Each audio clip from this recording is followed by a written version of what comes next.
Hello friends, Alpa's કિચનમાં આપ સૌનું સ્વાગત છે। આજે આપણે બનાવીશું પોટેટો સમોસા રોલ। તો ચાલો જોઈએ કેવી રીતે બને છે। પોટેટો સમોસા રોલ બનાવવા માટે સૌથી પહેલાં આપણે લોટ બાંધી લઈશું। તો લોટ બાંધવા માટે અહીંયા મેં 1 કપ મેંદો લીધો છે। પછી તેમાં 1 ટેબલસ્પૂન તેલ નાખી દઈશું અને સ્વાદ પ્રમાણે મીઠું નાખીશું। હવે આપણે લોટ બાંધી લઈશું। લોટ થોડો કડક બાંધવાનો છે।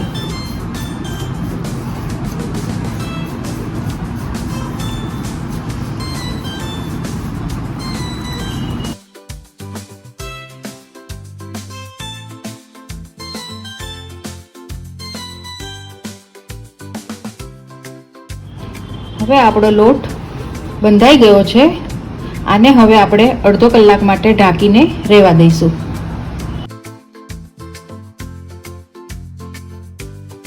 પોટેટો સમોસા રોલ બનાવવા માટે હવે બટાકાનો માવો તૈયાર કરીશું। તો એના માટે મેં પહેલેથી જ 2 મીડિયમ બટાકાને બાફી લીધા છે અને હવે આપણે એને છીણી લઈશું।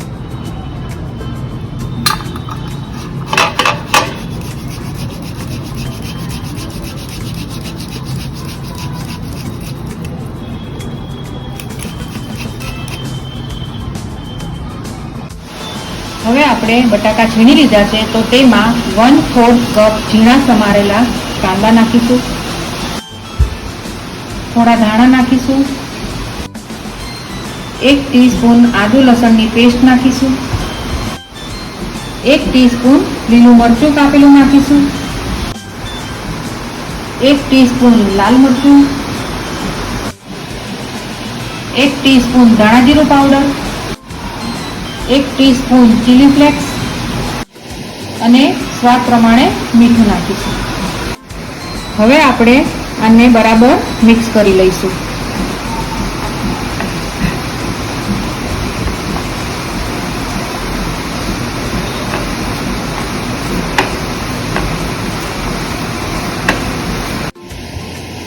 આપણો મસાલો રેડી છે। હવે આપણે જે મેંદાનો લોટ બાંધ્યો હતો તેમાંથી આ રીતે 2 પાર્ટ કરી લઈશું। પછી આપણે આ રીતે રોટલી વણી લેવાની છે। હવે આપણે નાની વાડકીને અહીંયા બરાબર વચ્ચે મૂકી દઈશું। પછી આપણે ચમચીમાં થોડો માવો લઈને આ રીતે સ્પ્રેડ કરી દઈશું।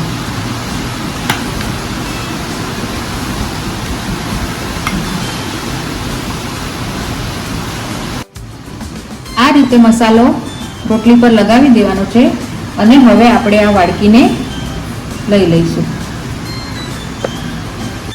હવે આપણે આને કટરની મદદથી ટ્રાયેંગલ કટ કરી લઈશું।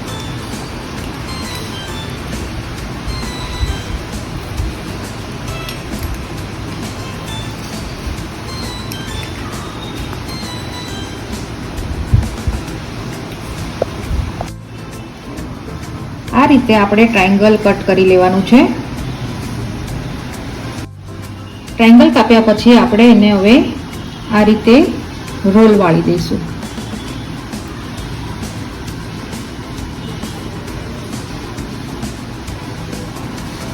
અહીંયા થોડું પાણી લગાવીને ચોંટાડી દઈશું। આ રીતે બધા જ રોલ તૈયાર કરવાના છે। આપણા રોલ રેડી છે અને હવે આપણે એને ધીમા ગેસ પર તેલ મૂકીને તળી લઈશું।